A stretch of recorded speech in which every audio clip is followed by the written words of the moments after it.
Bienvenue à tous. Aujourd'hui, nous allons lire un verset de Srimad Bhagavad Gita, Bhagavatam.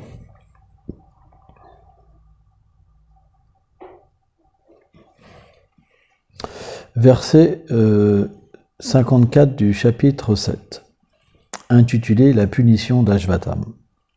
Om Namo Bhagavate Vasudevaya.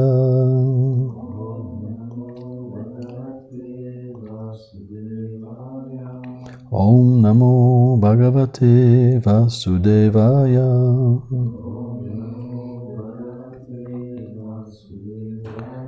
Om Namo Bhagavate Vasudevaya.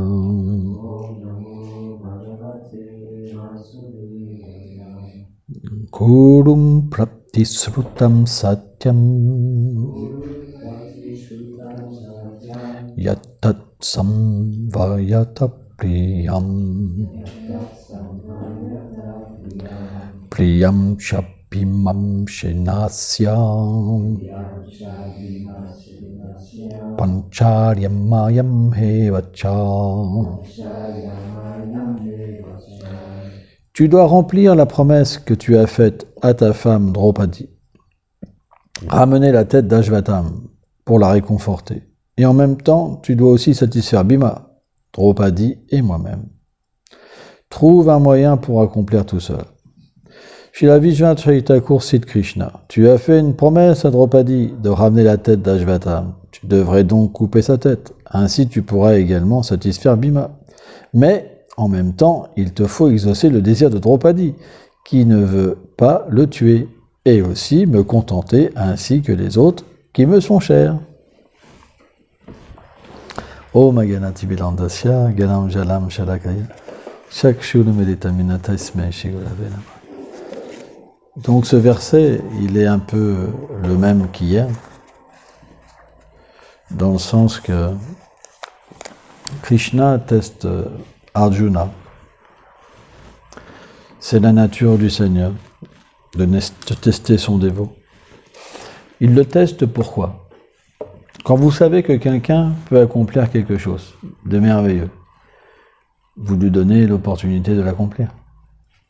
Parce que personne d'autre pourra le faire. Mais ça paraît un test. Pourquoi? Parce qu'en même temps, Krishna va mettre tellement d'obstacles pour enseigner aux êtres ordinaires comment s'abandonner à lui. Donc il y a un test, et en même temps il y a la victoire.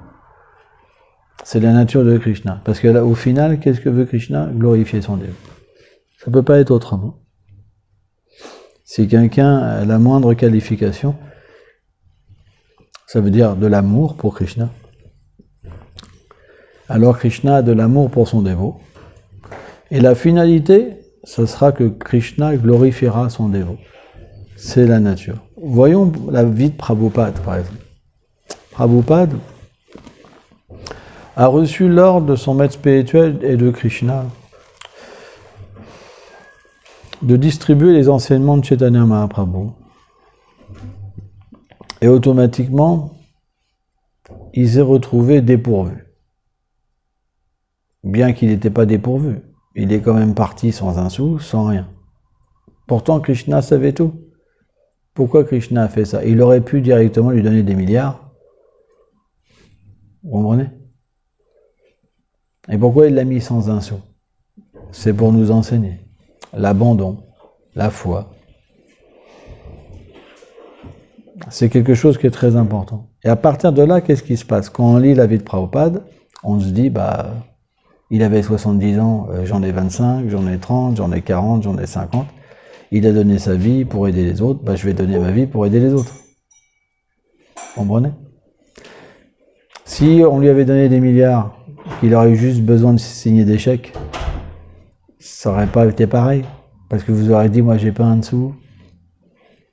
Mais lui, il avait moins de sous que vous, il était plus âgé, il était malade, voilà quoi, c'est le summum quoi, de l'abandon. Donc vous ne pouvez pas dire, vous ne pouvez pas le faire.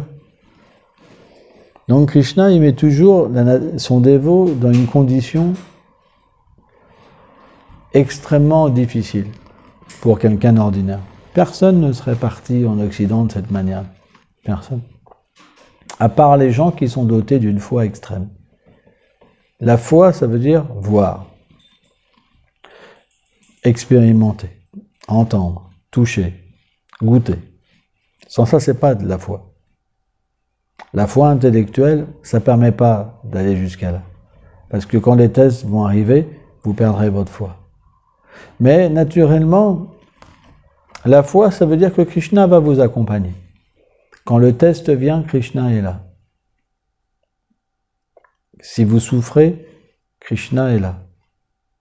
Ça ne veut pas dire que simplement il vous passe un pansement, hein, mais il va vous parler, il va vous accompagner, il va vous encourager. Alors on pourrait dire, mais pourquoi il ne fait pas tout? Parce qu'il est le Seigneur. En même temps, il fait tout. Il fait tout. Mais c'est la nature de Krishna de glorifier ses dévots. C'est pour ça qu'il envoie ses dévots. Sans ça, il pourrait directement manifester une manifestation partielle de sa personne et venir dans ce monde. Mais avant toute chose, il y a l'amour. Et l'amour, ça veut dire glorifier. Quand on aime quelqu'un, on lui parle. On la glorifie. C'est la nature de l'amour, parce qu'on a besoin qu'elle soit supérieure à nous. Donc quand Krishna glorifie ses dévots, c'est inimaginable. Inimaginable. Et on voit par exemple dans la personnalité de Prabhupada, aujourd'hui, Prabhupada est plus connu qu'avant même. Si on regarde, Prabhupada, il n'a pas fait tant de disciples que ça. 5000 pour un Saktevesh Avatar, et en plus, dans le contexte où il était, avec l'époque des hippies, où c'était favorable à la spiritualité, c'est pas grand-chose, quelque part. Mais, c'est comme des graines. Dans une graine, il y a un arbre, il y a des fruits. Et ces fruits vont donner d'autres graines, qui vont donner des arbres, qui vont donner des fruits, etc. Vous comprenez? C'est comme une bougie. Brahma, dans ses prières, explique que, en fait, Govinda est le Seigneur originel. Et de la même manière que toutes ces incarnations se manifestent de lui, comme il est la bougie originelle qui allume plein d'autres bougies. C'est la même flamme, sous différentes formes. De la même manière, quand le Vaishnava distribue la miséricorde de Krishna, c'est pas sa miséricorde à lui qui distribue. Des fois, c'est mal compris. C'est pour ça que parfois les dévots ont un esprit sectaire. C'est la miséricorde de Radharani que Prabhupada est venu donner. La miséricorde de Gauranga que Prabhupada est venu donner. Et cette miséricorde, finalement, elle est universelle. Vous comprenez? Mais parce qu'il est un messager, et parce que Krishna veut glorifier, alors naturellement, on doit le glorifier pour obtenir le plein bénéfice de la miséricorde. Et devenir nous-mêmes un arbre, une graine qui va prendre racine dans le sol, et qui va devenir un arbre, et qui va porter des fruits. Mais ces fruits, finalement, si on regarde, ils ne sont pas différents. Parce que qu'est-ce qu'on sait de Krishna? Ce que Prabhupada nous a enseigné. Comment on sait s'habiller? Comment on sait manger? Tout nous vient de Prabhupada. Donc, c'est le même fruit. Vous comprenez? Et surtout, si on reçoit des instructions directes de Prabhupada, c'est sa même mission. Il n'y a pas de différence. Sauf que naturellement, Prabhupada, il peut être perçu de différentes façons. Comme les chrétiens perçoivent Jésus de différentes façons, il y aura des mouvements reliés à Prabhupada de différentes façons, parce que Prabhupada a des qualités tellement merveilleuses et exceptionnelles qu'automatiquement il ne peut pas être perçu par tout le monde de la même façon. Ce n'est pas possible.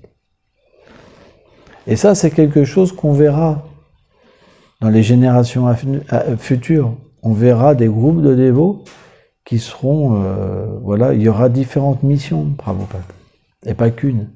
Déjà, ça commence. Pourquoi?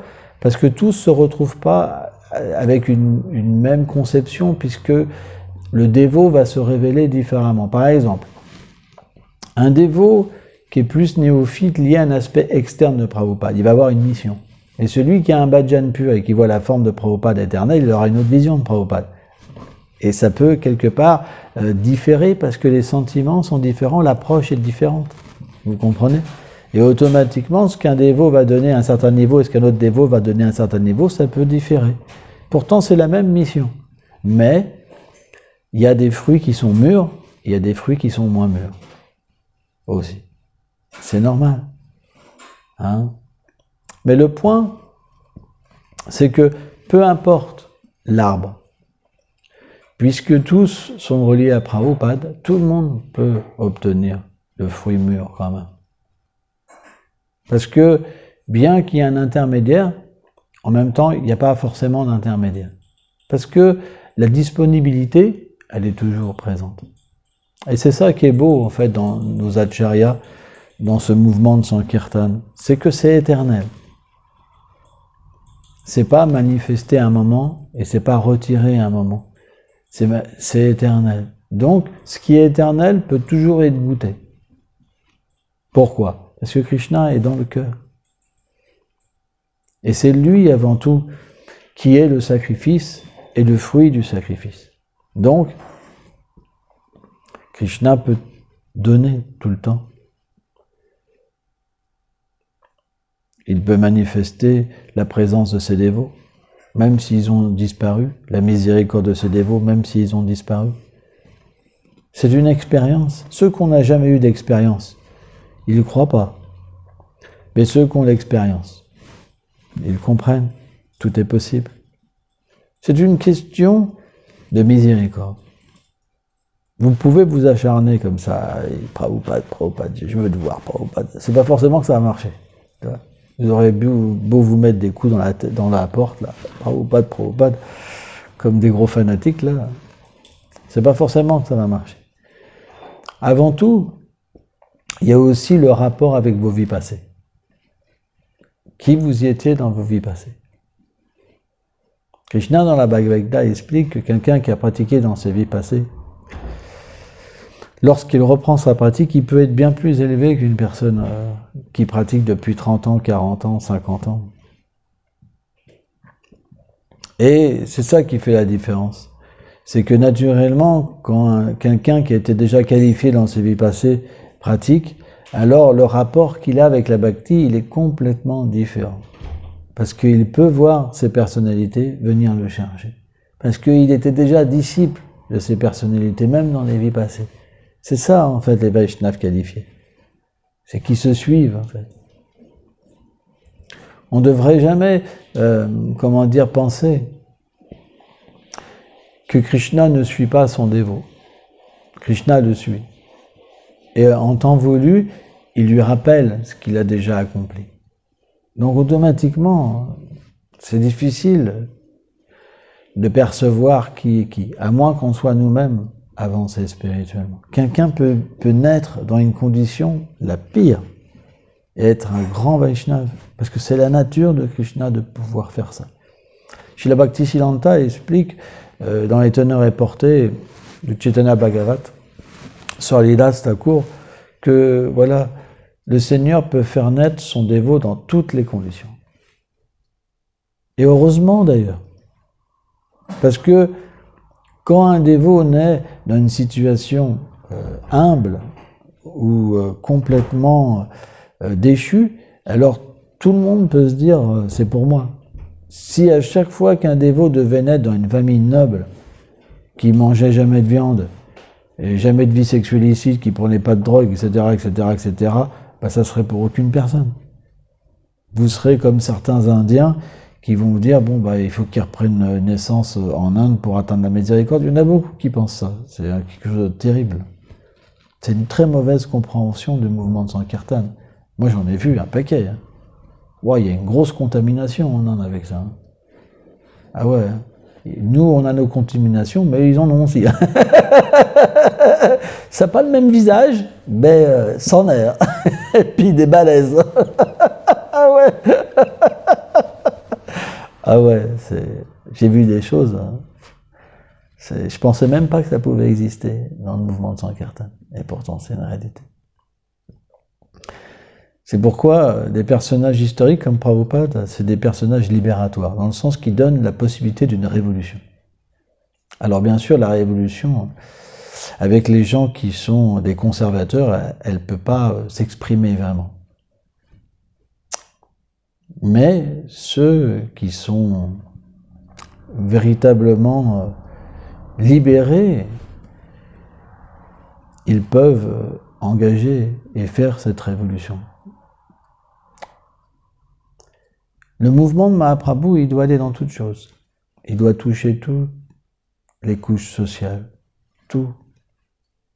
Ça ne peut pas être juste réservé à des gens qui sont juste dans la vertu, qui se coupent de tout, qui vivent simplement entre eux. C'est pas possible. C'est réservé pour tout le monde. Et c'est ça la mission de Prabhupada. C'est qu'on devra s'adapter à toutes les tenues vestimentaires, à toutes les sortes de musique, à toutes les alimentations. Alors bien sûr, on ne mange pas de viande, pas de poisson, pas d'œufs, pas toutes ces choses-là. Mais peu importe de la manière que vous cuisinez pour Krishna, si c'est des aliments qu'il peut accepter, c'est pas grave. Peu importe de la manière que vous jouez de la musique, c'est pas grave. Peu importe de la manière que vous vous habillez, c'est pas grave. Peu importe si vous ayez une moto, un vélo, un Solex, je sais pas, une planche à voile, une trottinette, peu importe. On s'en moque. Ce qui compte, c'est que les gens puissent être des dévots du Seigneur et se libérer. Et c'est ça qui est important. Et le mouvement, en ce moment, il est gangréné, quoi. Personne ne supporte personne. C'est terrible, la situation de ce mouvement. Il y a eu une révolution qui a commencé, mais elle s'arrête, on dirait que vraiment, ça devient religieux, de plus en plus religieux. Quoi. Non, il faut garder cette conception véritablement révolutionnaire. Le plus important, c'est la dévotion dans le cœur, c'est pas l'apparence. C'est la bhakti, c'est par la bhakti qu'on obtient Krishna. C'est par ça qu'on peut avoir le bhajan, chanter purement. C'est pas par le look, par l'apparence, par la bonne façon de penser, de parler. Pardon.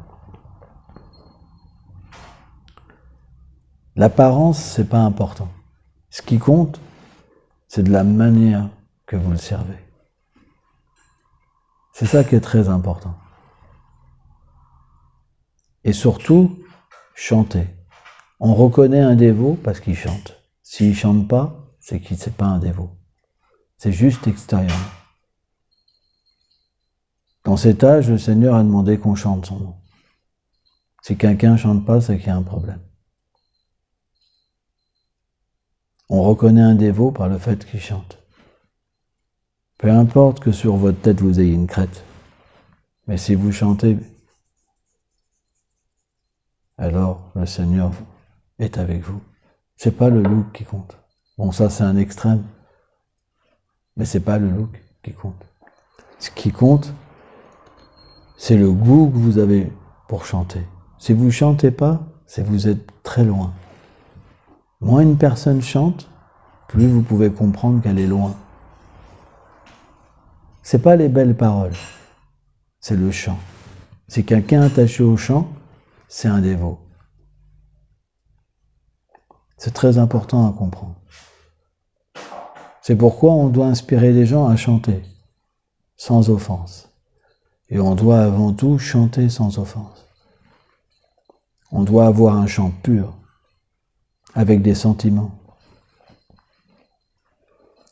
Parce que si on chante sans offense, on va inspirer les gens à chanter sans offense. Même si vous êtes habillé n'importe comment, que vous avez une vie active, que vous soyez marié, que vous ayez 60 enfants, je m'en moque. Ce que vous voulez. Mais si votre chant est pur, que vous avez du goût pour chanter, alors vous inspirez tellement de gens. Mais si vous ne chantez pas, vous allez inspirer quoi?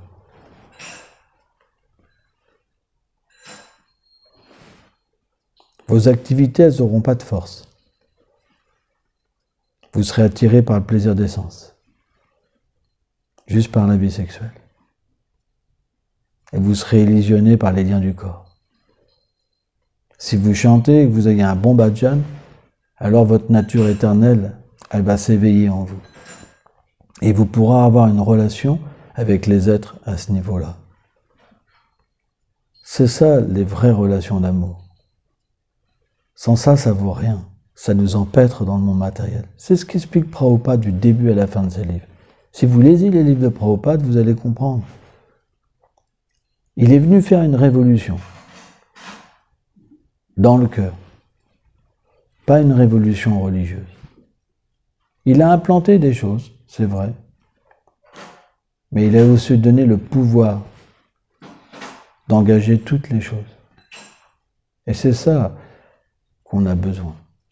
La preuve, c'est qu'il a engagé des hippies.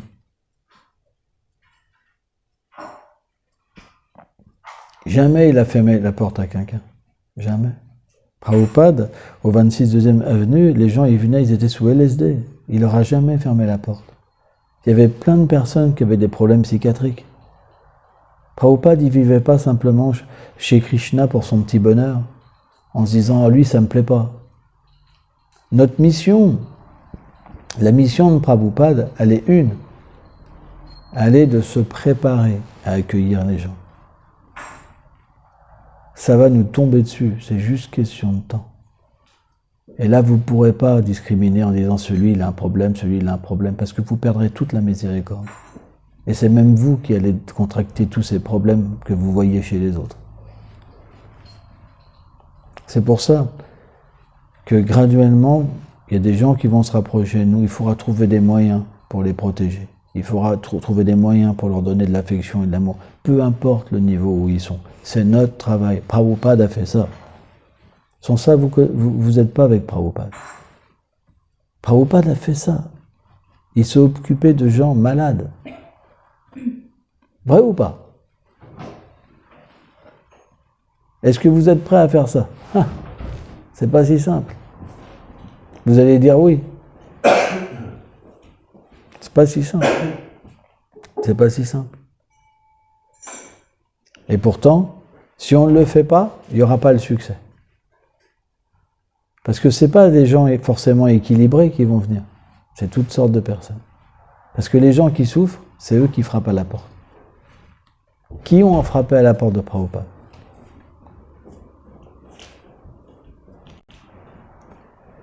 C'est même expliqué que ça sentait très mauvais des pieds. Et ça sentait très mauvais, parce que les hippies sentaient très mauvais. Hein? C'est pas si simple. Non mais c'est vrai. L'odeur au 26 secondes avenue, pas si simple. Hein? Ah bah ouais. Et pourtant, Prabhupada a fait tout ce travail. Et c'est pas qu'il l'a fait juste parce qu'il fallait démarrer. Après, d'autres personnes sont venues, donc ils ont fait un standard différent, etc. Mais Prabhupada, il reste le même Prabhupada.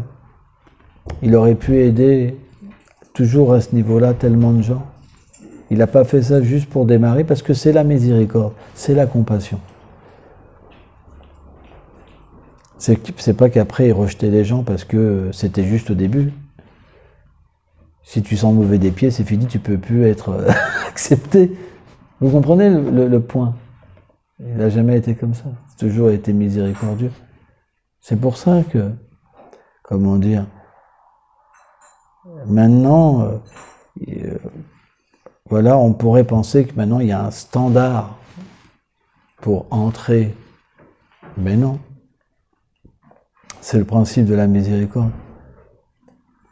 Le Vaishnava est prêt à descendre le plus bas. Il n'y a que lui qui peut faire ça. Pourquoi? Parce qu'il voit la vérité chez l'être. Il ne voit pas l'apparence. Si vous voyez que l'apparence, ça ne marchera pas. Mais ce qui est d'intéressant, c'est que si on en accepte un, il y en aura d'autres qui viendront. Parce que les gens connaissent d'autres personnes. Et automatiquement, c'est de bouche à oreille que ça marche. Quand quelque chose est bon, vous en parlez. Ah, c'est bon, c'est bien. Ah, peut-être que ça pourrait être bien pour moi aussi. Bah oui. Ça fait 2, ça fait 4, ça fait 6, ça fait 8, ça fait 100, ça fait 1000, ça peut aller très vite.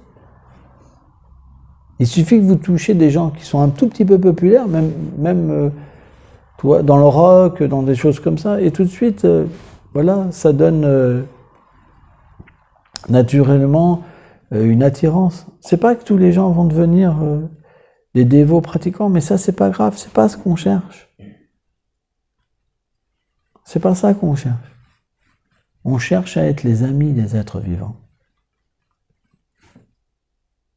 Pas des chasseurs de tête, qui vont être notre victoire. Moi, je me rappelle, quand j'étais dans un mouvement, telle personne disait « Ah, moi j'ai fait 100 dévots, moi j'ai fait 20 dévots ». On dirait que c'est des chasseurs de tête. En fait, ils se glorifient. On est des amis. Parce que le Seigneur habite notre cœur, on est les amis des êtres vivants.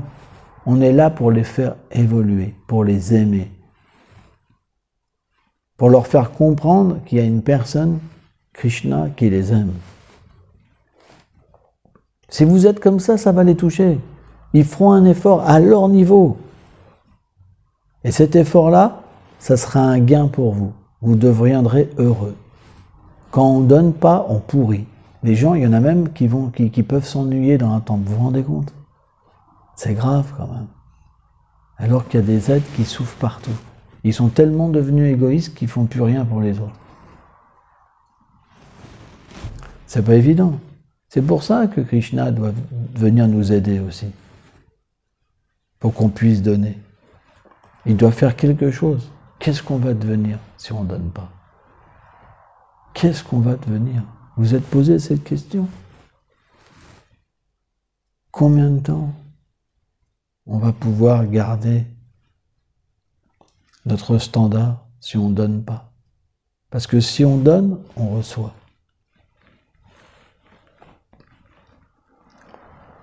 Donc on doit méditer sur toutes ces choses. C'est très important. On doit ouvrir notre esprit. Et voir Prabhupada par notre expérience, et pas par ceux qui nous expliquent Prabhupada, parce que ça, c'est leur vision. Moi, par exemple, pourquoi je dis ça? Parce que j'ai rencontré des gens, moi, qui ont rejeté Prabhupada, par exemple. J'ai rencontré des gens qui n'ont pas eu une bonne expérience. J'ai rencontré plein de sortes de personnes. Pourquoi? Parce que Krishna m'a fait voir qu'il y a différentes visions. L'histoire de Prabhupada, elle est racontée en ce moment par certaines personnes. Donc il faut votre expérience de Prabhupada. C'est ça le plus important. Prabhupada peut se révéler à vous. Et ça sera votre réalité, vraiment. Parce que des grandes personnalités, ils existent toujours. Et ils existent en temps, lieu et circonstances. Ce qui s'est passé il y a 40 ans, c'est complètement différent de ce qui se passe aujourd'hui. Donc si on nous, on nous tétanise avec des choses qui avaient lieu qu'il y a 40 ans alors qu'il aurait parlé complètement différemment aujourd'hui, vous comprenez, c'est presque même plus d'actualité. Les enseignements ne bougent pas philosophiquement, mais les cas par cas. Les enseignements qu'il a donnés à ses disciples, ils bougent. Vous comprenez? À un, il peut dire quelque chose, à l'autre, il peut dire l'inverse.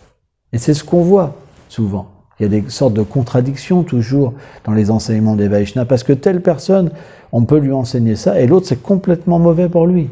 C'est comme un médecin.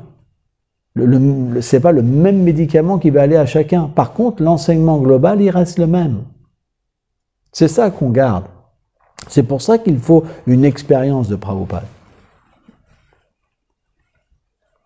Sans ça, on se retrouve avec des personnes, finalement, qui nous enseignent quelque chose qui est plus forcément même adapté. C'est pour ça que ce mouvement, il doit évoluer. Et c'est pour ça qu'il évoluera. Et c'est pour ça qu'il y aura des branches, et encore des branches, et encore des branches, et encore des branches. Parce que ceux qui ont l'expérience, naturellement, cette expérience fait que la voix va s'adapter de nouveau, et de nouveau, et de nouveau, et de nouveau, et de nouveau. Et c'est ça qui est important. Hein? C'est pourquoi on n'est pas des conservateurs. On est des personnes qui s'adaptent toujours et qui veulent véritablement être proches de Prabhupada. Prabhupada, avant tout, c'était notre ami. On veut être les amis des êtres vivants. Et c'est pour ça que, naturellement, on doit devenir non sectaire. Et pas créer une image de Prabhupada comme une personne qui voulait être tout seul, qui aimait personne. C'est pas ça, Prabhupada. Prabhupada, c'est un être d'amour, très ouvert d'esprit. Donc, voilà, parfois des choses se glissent sous le nom de Prabhupada, mais est-ce que c'est vraiment ça? Vous comprenez? C'est pour ça qu'il faut avoir notre expérience. L'expérience est la chose la plus importante. L'expérience, on doit l'avoir par nous-mêmes. Si un enseignement est authentique, ça veut dire qu'on doit pouvoir avoir l'expérience. Sans ça, c'est bizarre.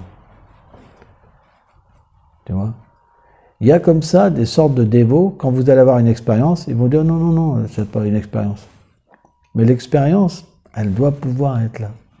Alors bien sûr, on doit être accompagné par un sadhu, pour ne pas se tromper.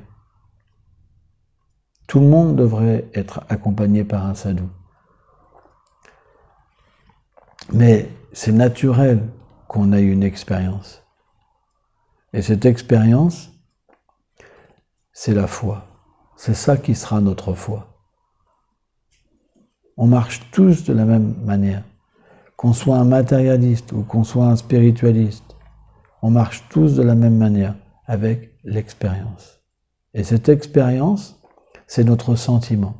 C'est pour ça que quelqu'un qui est matérialiste, on dit que c'est un sentimental, parce que il est plus sur des sentiments matériels. Donc il va analyser la situation avec des sentiments matériels. Mais qu'est-ce que c'est un dévot? C'est quelqu'un qui a des sentiments spirituels et qui analyse avec des sentiments spirituels, c'est la même chose. Et entre les deux, vous avez naturellement le Gyani, celui qui réfléchit à la circonstance à travers l'intelligence vertueuse. Vous comprenez? Mais le pur dévot, lui, c'est pas par l'intelligence, c'est par le sentiment, par son bhava.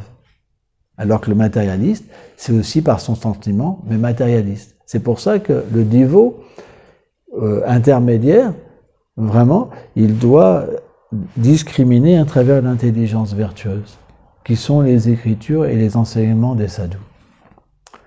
Mais naturellement, une fois qu'il discrimine de cette manière-là, qu'est-ce qui va se passer? Krishna va réciproquer avec lui. Et l'expérience sera aussi possible. Mais l'expérience, c'est la chose la plus importante. Parce que si vous n'avez pas l'expérience, vous pouvez abandonner votre foi et en prendre une, même inférieure. Vous comprenez? Par exemple, Bouddha Siddhartha, comment il a fait pour répandre sa doctrine? C'est juste parce qu'il avait l'expérience et il rencontrait des sadhus qui étaient des gourous qui n'avaient pas d'expérience. Et ils sont tous abandonnés à lui parce qu'ils n'avaient pas d'expérience. Vous comprenez? Et pourtant, l'expérience de Bouddha, c'était simplement au niveau du Brahman. C'était pas très élevé. Un Vaishnava réalisé aurait pu remettre Bouddha en place. Vous comprenez? Parce que c'est pas très élevé comme réalisation. Mais pourtant, tous les sadhus qu'il allait voir, il les défaisait. Il devenait ses disciples. Parce qu'il y avait l'expérience. Il parlait au niveau de l'expérience réalisée. Et c'est ça qui est important. C'est ça qui touche les gens. Et naturellement, cette expérience pour un Vaishnava, elle vient par la confiance. Si vous avez confiance, l'expérience viendra. Par exemple, qu'est-ce que c'est la confiance? C'est de prendre la main d'une personne. Si vous prenez la main de Prabhupada, vous aurez l'expérience. Parce que si vous prenez la main d'une grande personnalité, elle vous amène là où elle vit. C'est naturel. C'est pour ça que, comment dire, on doit accepter les enseignements d'une personne, mais avec de l'amour. On doit accepter avec un sentiment, comment dire, d'appartenance, un sentiment, un lien fort. Sans ça, ça marche pas. Il faut une relation. Alors c'est vrai qu'au niveau de l'absolu, l'écriture et la personne, c'est pas différent, etc., etc. Et ça s'applique avec tous les sadhus. Vishwanath Chaitya Thakur, Rupa Goswami, on est une grande famille, il n'y a pas qu'une personne. Là, je parlais par exemple de Prabhupada, mais il n'y a pas qu'une personne. Le monde de Krishna, c'est plein de personnes. C'est plein de personnes. On a plein d'amis. On a plein de gens qui nous aiment. Il y a même des abeilles qui nous aiment, des fleurs, des arbres, le vent, le soleil, la lune, des hiboux, des papillons, des gopis, des gopas. Tellement de personnes nous aiment. Bien sûr, Radha et Krishna. C'est sans limite. C'est pourquoi on commence toujours par un dévot, on en accepte 2, on en accepte 3, on en accepte 4, on en accepte 5, 6, 7, 8, mais celui qui nous a permis d'accepter, ça reste quand même notre support, tout le temps. C'est un principe. C'est un principe. Sans ça, tout s'écroule après. Merci beaucoup.